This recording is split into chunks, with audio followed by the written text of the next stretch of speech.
Are you tired of watching shows that only give you general social media theory and expect you to figure out how to apply it to your own industry?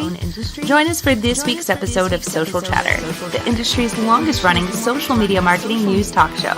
Not only will you learn the latest breaking news, but you'll also gain practical advice on how to apply it. Now here's your host, Christian Karasevich.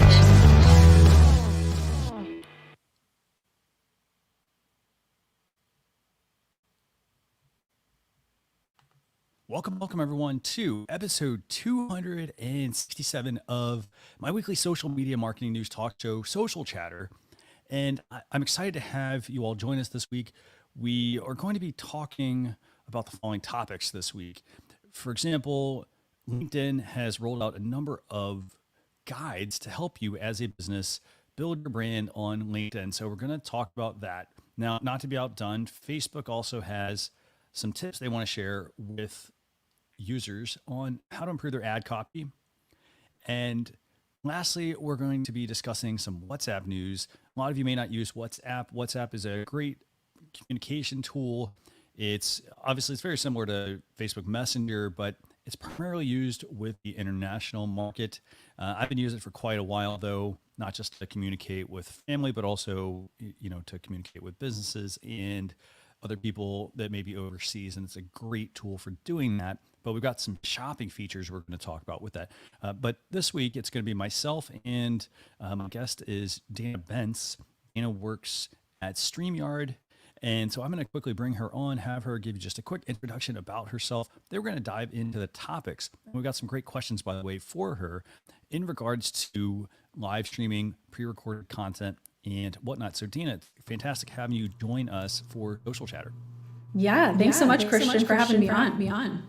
So do you want to tell viewers a little bit about yourself? I mean, you work at StreamYard. Like, what is StreamYard and what do you do there?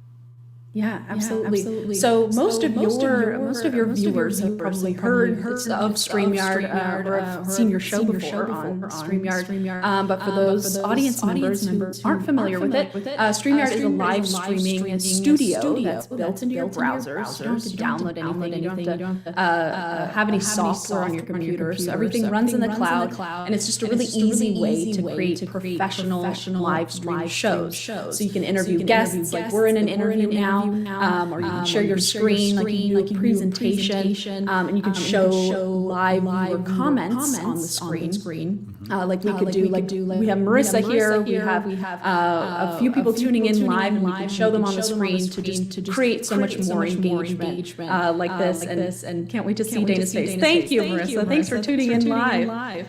So that's a super brief overview of what StreamYard is, and we're using it right now to broadcast this. But I'm Dana Bentz. I'm head of marketing at StreamYard, and I do a lot. I wear a lot of hats here. I do a lot of social media. You'll see me on a lot of StreamYard shows talking about StreamYard, just getting the word out about it. And then I also manage our customer success team here at StreamYard. Fantastic. Yeah, I mean, it's a fantastic tool. It's what I'm using right now for Social Chatter. And another feature that is really good about StreamYard is it has a simulcasting feature. So, for example, instead of broadcasting to, say, a Facebook Live and then saying, well, hey, you know what, I want to put that on my YouTube channel, what a lot of people will do is they will broadcast a Facebook Live, they'll download the video. By the way, it won't be in good quality if it's directly on Facebook. And then they'll upload it to YouTube. And so they're kind of doing things a little bit backwards. And so StreamYard has a great simulcasting feature as well. For example, right now we're broadcasting to 2 Facebook pages, a LinkedIn profile, 2 YouTube channels. There's various ways to mix up that strategy. Yeah, and then you're just able to get out to that many more like audience members. Like not everyone likes watching Facebook Lives. Or not everyone's on YouTube. But maybe they're on LinkedIn. Maybe they're on Twitter. So it's so important to have this tool that just lets you get out on all the social media platforms. And StreamYard just makes it easy to do. Like Ross Brand and I were just talking on my live stream show about how the biggest difference between multi-streaming and streaming to one destination on StreamYard is literally just clicking the destinations that you want to stream to. That's as easy as it is. Oh, definitely, yeah. And so Marissa, thank you, by the way, for highlighting. There's a little bit of an echo. It could be in my environment, not my usual space, but we'll see what we can do about that. So we can just mute each other to exactly, get rid right? of that. Actually, let's try that. Let's actually see if the mute. So I'm going to mute myself, and we'll see if that actually causes the echo to go away. Okay. I'll keep talking so we can see. Marissa, how is it out there?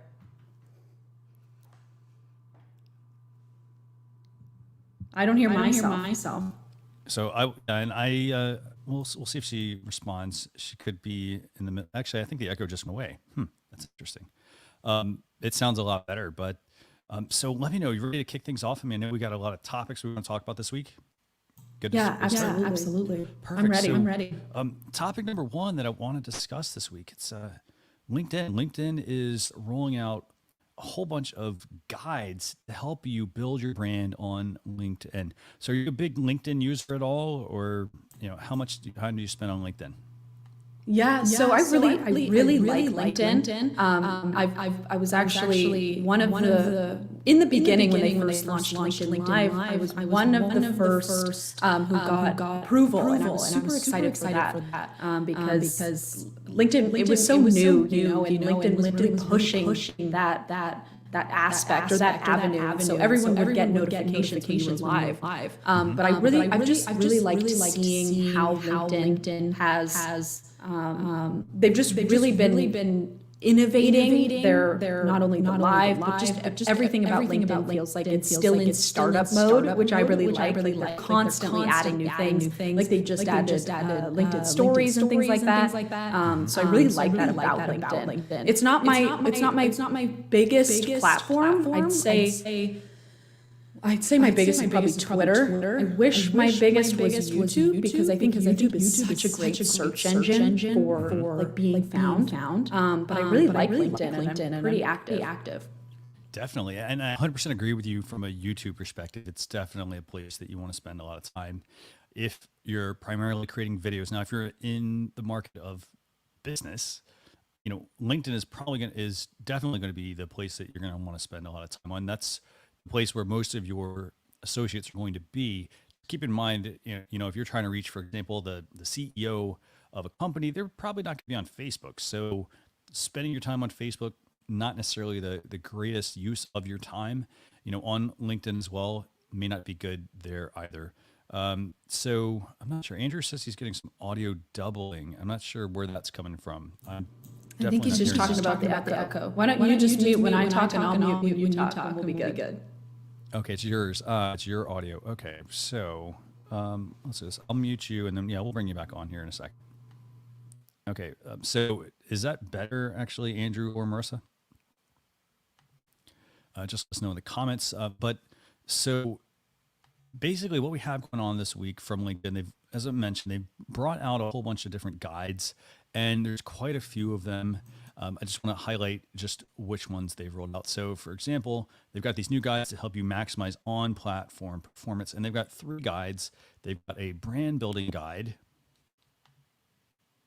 So it's Dana's audio, by the way. But they've got a brand building guide. The brand building guide is going to help you learn how to build your brand better on LinkedIn. And I'm going to drop a link to this because they're pretty hefty PDFs that they've created. But we've got a brand building guide. We've got one for driving leads. And we've got one for helping you advertise better on the LinkedIn platform.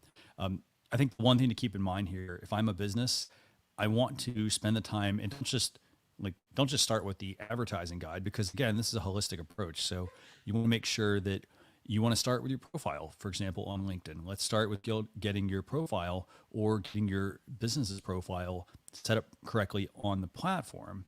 And then once you've done that, then you can move into driving leads and then obviously the advertising. Because if you start doing all this at once, what a lot of people want to do is they want to know more about the brand. And so if you don't really have that part, ready and going and working how it needs to, the ads, for example, are not going to be as effective.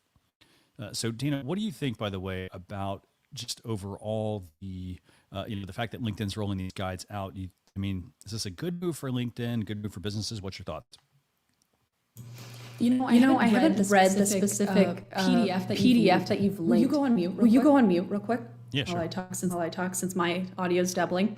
I haven't read this one yet, but what I really like is that LinkedIn, like this is like LinkedIn's way of their customer success. So they're like telling their users, like their brands and the companies that use LinkedIn, like here's how you can get better. Like here's how you can build your brand on LinkedIn. Here's how you can be successful on LinkedIn. So I really like that aspect that LinkedIn's like pushing to improve how they're trying to improve how their users are using LinkedIn to make the users successful. So I really like that aspect. And I'm sure it's good content because lots of the content that LinkedIn puts out is really helpful. Like they did a LinkedIn Live series that was really great.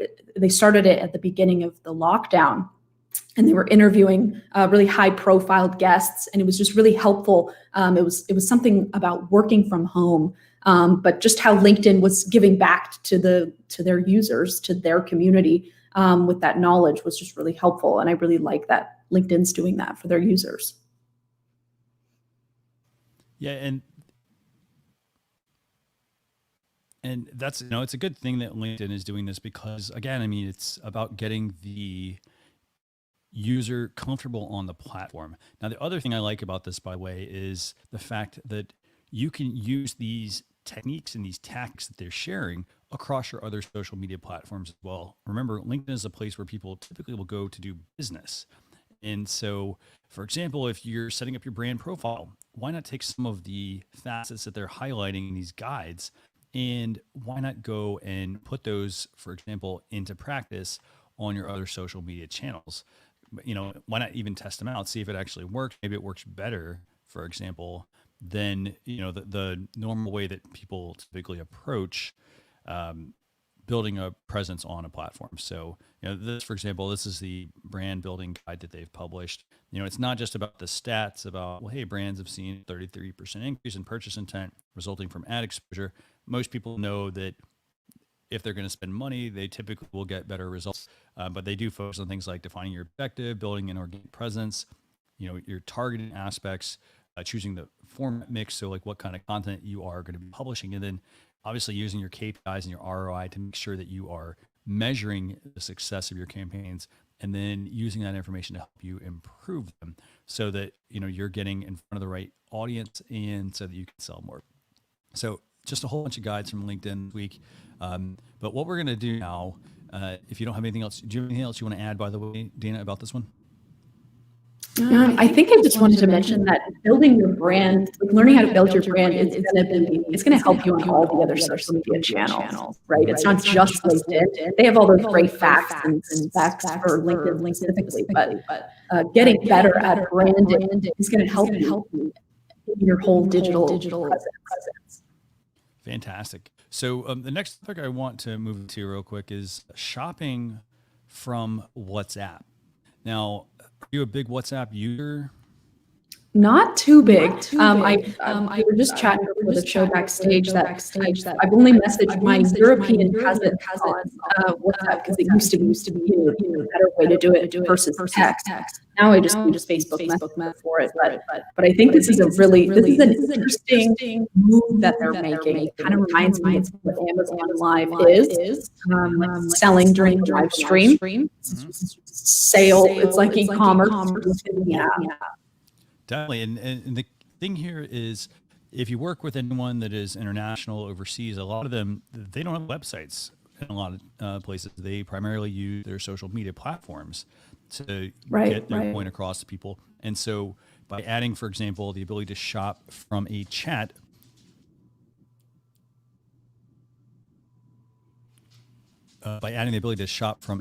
this will give people the ability to make purchases right from chat. They're not going to have to go to a website, for example.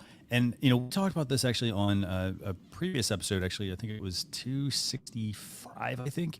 WhatsApp was rolling this out.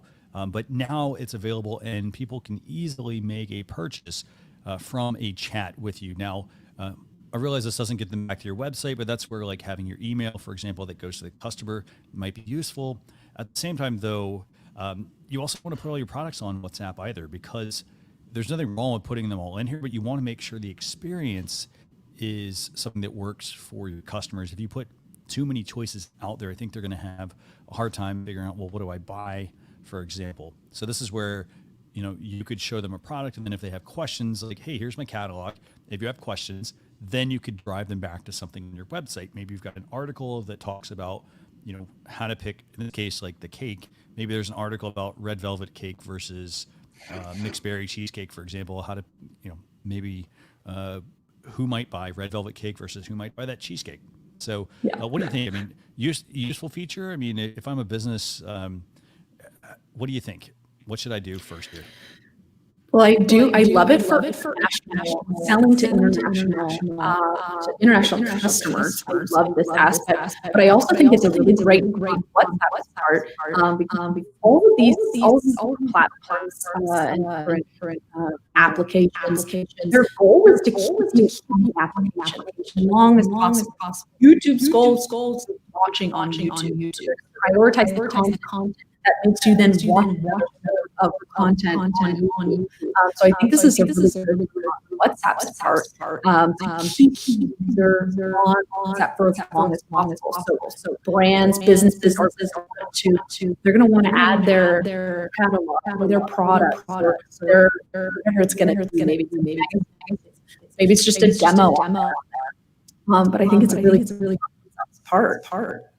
Definitely, yeah. And I mean, I like this feature. So if you want to get this feature, by the way, it's really good that they're rolling this out. Just go into your device's app store, update the WhatsApp app, and then make sure you go and add product catalog. And so then when you add the product catalog, people will be able to tap on that little shop icon, and it's literally like a building icon in the chat. They can tap on that and it should bring up your product catalog.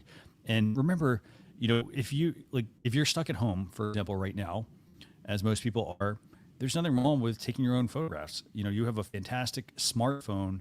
If you're using, for example, one of the newer iPhones, those are fantastic. You can go about taking your product photos, make sure they all have a certain look and a certain feel. For example, the screenshot here, there's a side view of a red velvet cake, but then all the other cakes look like they're top-down views. I'd say try to standardize that.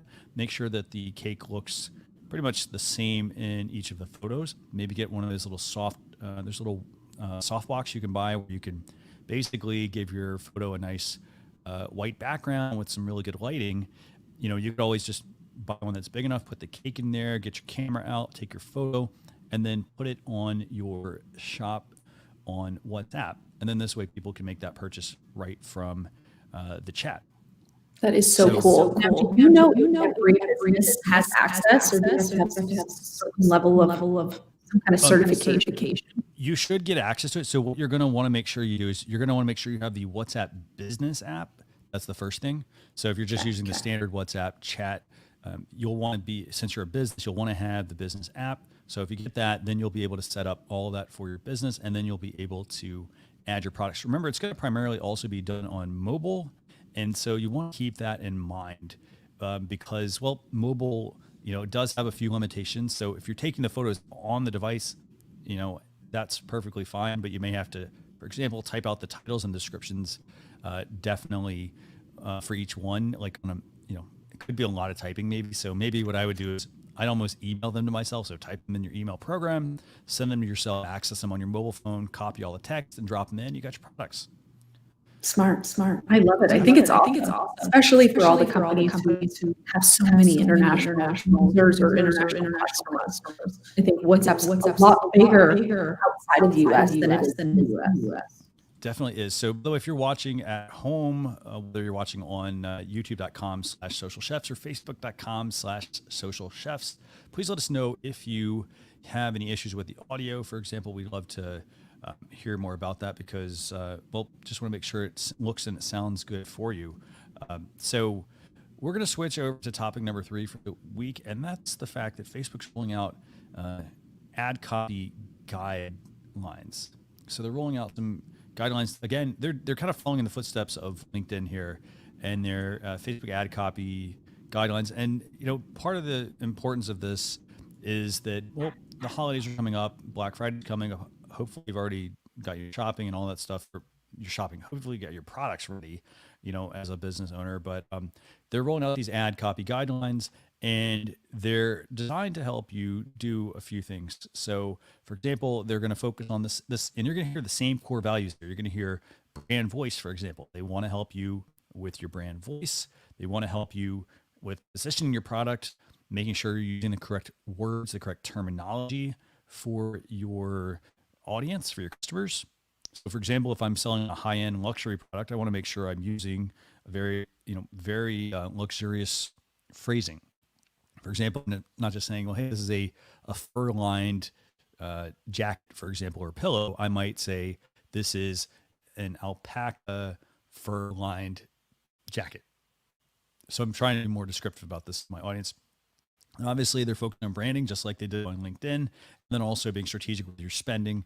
So what do you think? I mean, do you think, is it time that Facebook started to roll out, ad copy guidelines, or can people kind of just come up with this on their own? What do you think?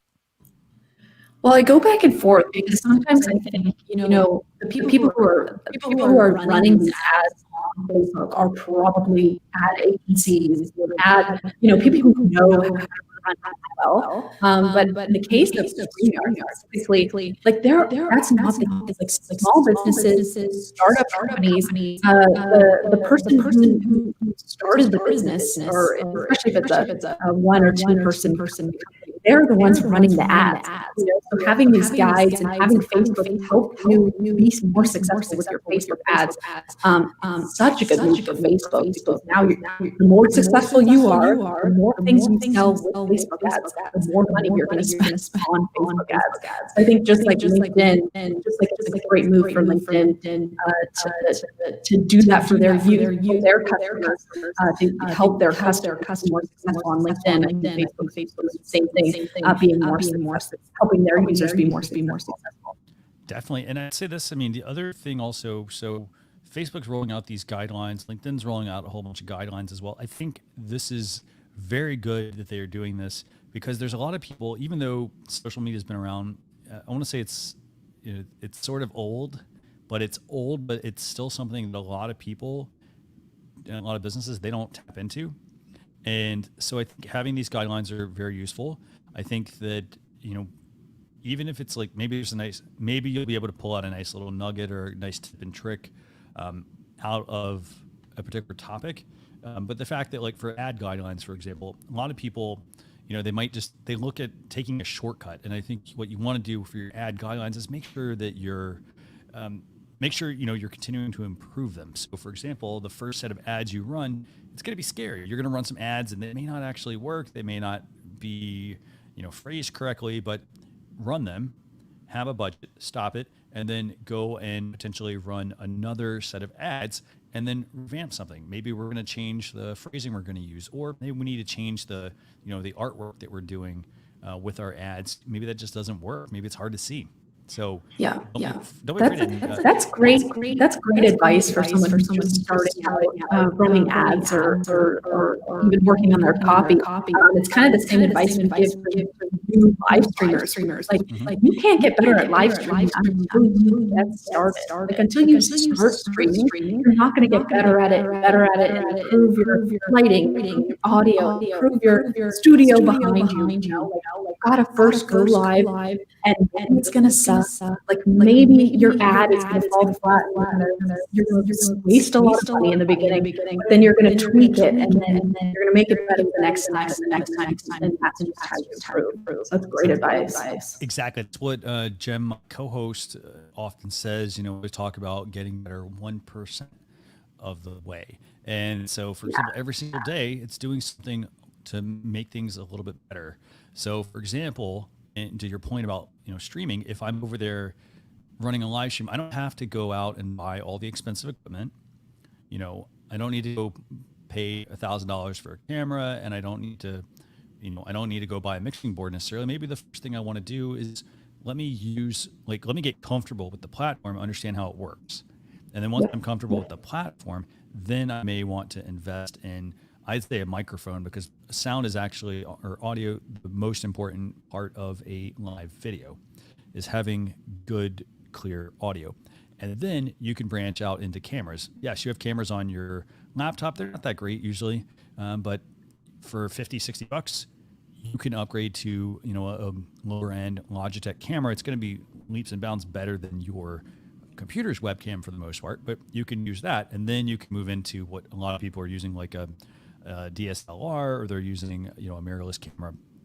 So don't be afraid to, test it out, see how it works, get comfortable and familiar with it, and then move into the next phase as you're starting to grow.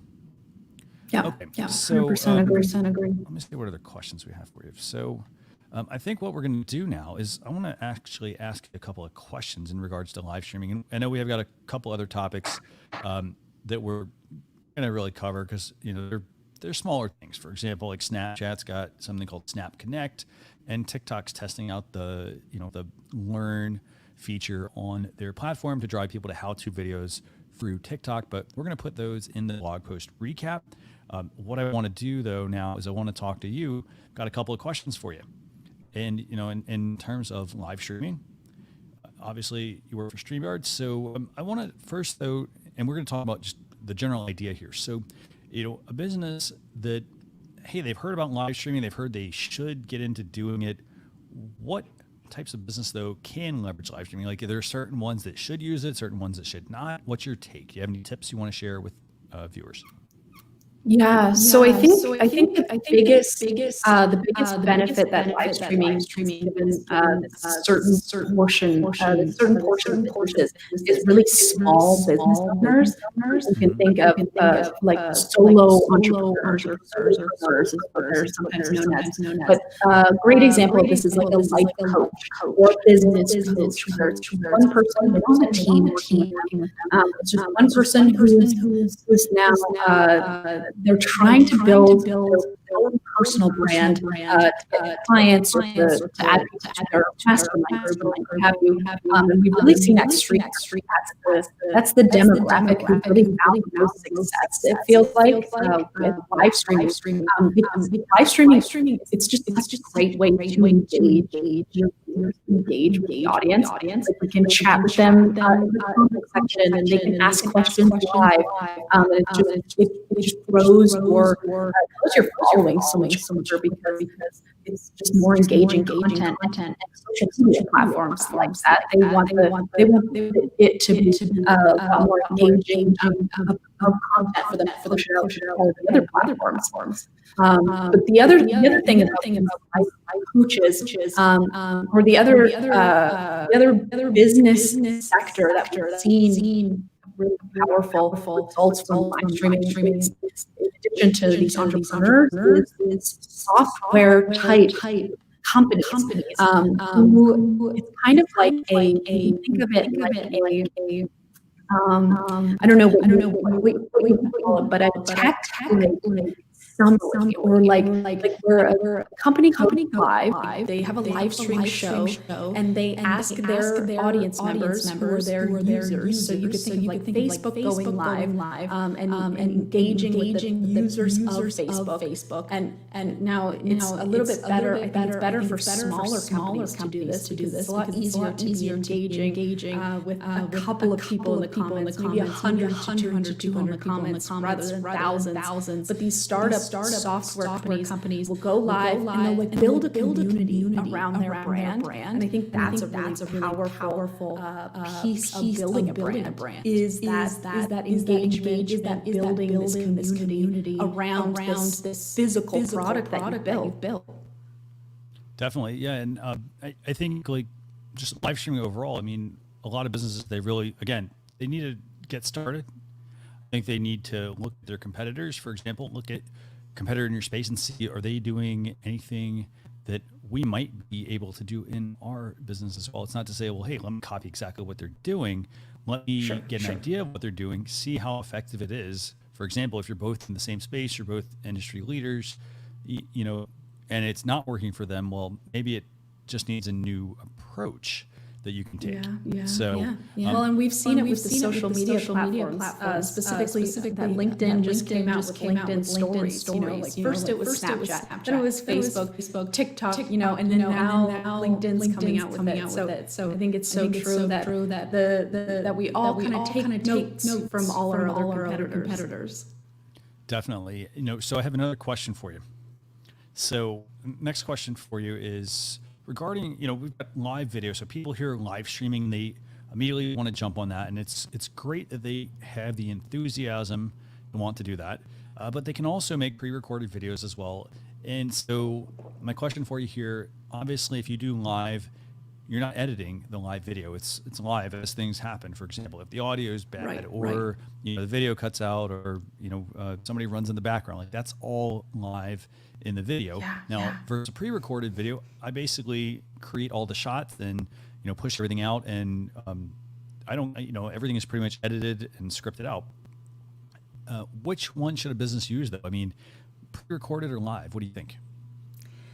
It's a really good question. And of course, I'm a little bit biased because I work for a live streaming company. But I do really think that live streaming is like you have to involve live streaming in some way, shape, or form into your content marketing strategy because there's so many benefits of it. Like with a video upload, with a video replay, there's no engagement. Like maybe you'll go back and check the comments on it, but there's no live engagement, like talking to these people, like interacting with your guests, interacting with your viewers. So live streaming is really the only form of content. Like you don't get that with podcasts even. Live streaming is the form that you can really engage in real time with your audience members. But there are cons of live streaming. There's echo. You know what? Well, it's live. What can we do? It's live. It's happening here and now.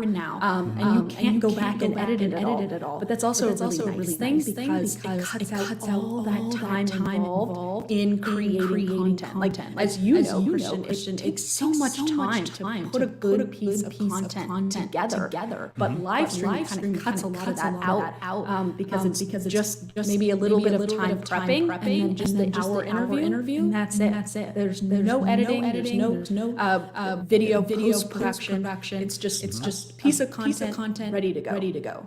Exactly. I love that. So that's the live aspect. And obviously, I mean, it does make sense in a number of situations. What about pre-recorded content? Do you think, like, should it maybe be a 50-50 split? Should it be a 60-40 split? What's your take? Oh, that's good. There are times where you can go live too often. So I don't think you should do that. My sweet spot has really been once a week for my two shows. So I'm going live twice a week. I think once a week shows successful.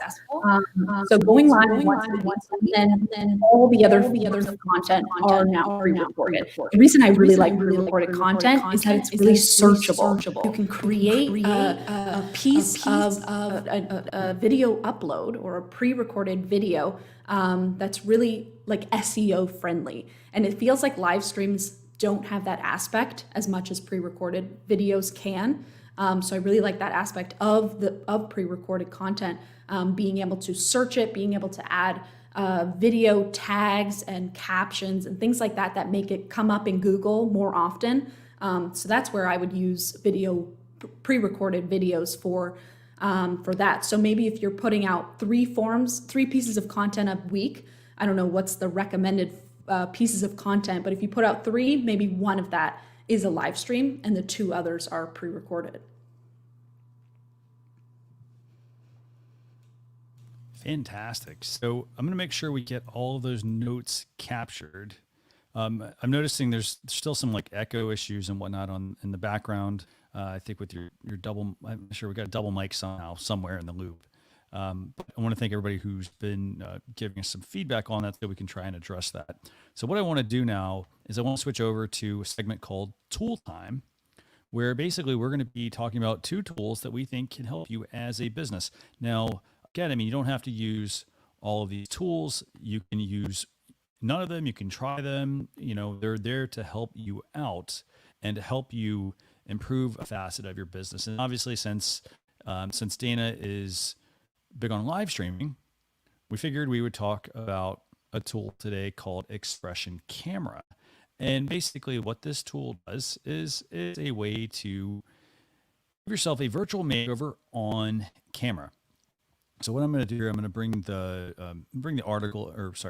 tool up so you guys can check this one out. It's a pretty cool tool. Basically the way it works, and maybe we can have Dana talk about this, but the way that it works is you bring up the camera and then you're able to, once you have the camera brought up, you're able to then add all of this functionality and all these cool features to your live stream. And then you're also then able to bring those in, for example, in the StreamYard, it works as what's called a virtual camera. So this is the tool. It's called Xpression Camera. Have you had a chance to check this one out, Dana? No, not yet, but it sounds like it's going to be so fun to use. And I think a lot of people like they have something that beautifies you on Zoom, and a lot of people really like that feature. So I feel like this kind of takes it to the next level with a makeover. So I think it'll be really popular. Definitely. And, as far as the Xpression Camera tool, I mean, as you can see here, it's a pretty easy process. You pretty much install their software. So you download the Xpression Camera app to your desktop. So this is a desktop app. Once you've got it installed, when you go into your live streaming software, for example, if you go into StreamYard, you will have a camera, you'll have the ability to select the camera that you want to use and also your microphone. And so you'll select the virtual camera, which in this case would be the Xpression Camera. And then it's going to make it easy for you to bring in photos or videos and whatnot and apply that over top of your video, over your feed, over you in real time. So it's also going to use a lot of your movements as well. And they also have a mobile app for iOS as well. So this way you can use it on your smartphone, which I think is pretty slick. So let me see if I can go ahead and play this. Let's see if this actually will work. Last time I played some video, I got a ding from YouTube because of the music, but we'll see how this actually works. So give me 1 second.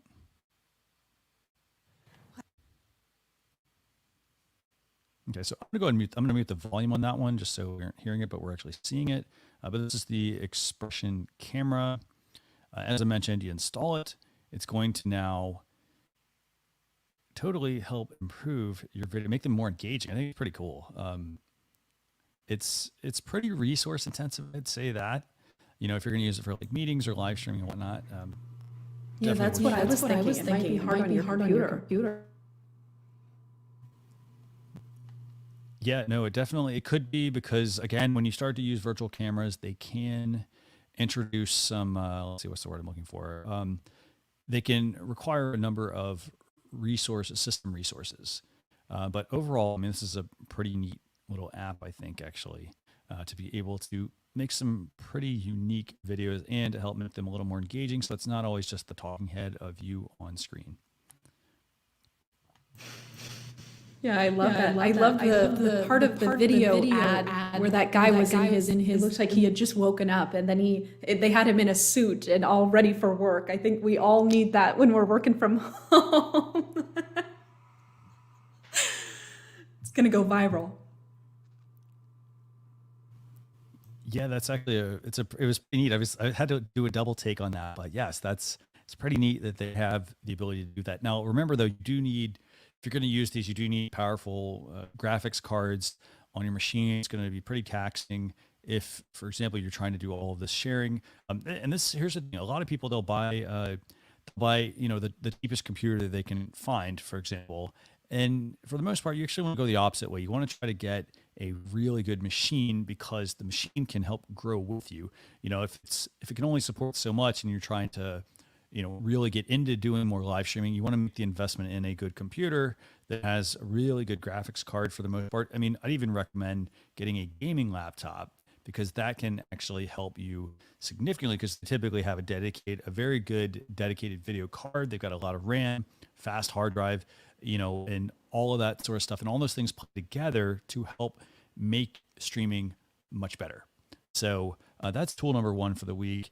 And tool number 2 that we have is called Clipscribe. And Clipscribe is basically a tool for making videos that have subtitling, and they're great for social media. And so I'm going to go and bring this one up real quick, but this is Clipscribe. Clipscribe is a very useful tool for applying, as I mentioned, applying closed captioning. And you want to make sure you're doing that, by the way, with your content because, subtitling, a lot of people, it's not just for the deaf and hard of hearing, for example. Subtitling, sometimes people will watch a video and they will watch it with the sound off. So you want to make sure you're able to meet your audience wherever they are at. So I would say definitely check out the Clipscribe app. And this is it's $8 a month for their starter plan.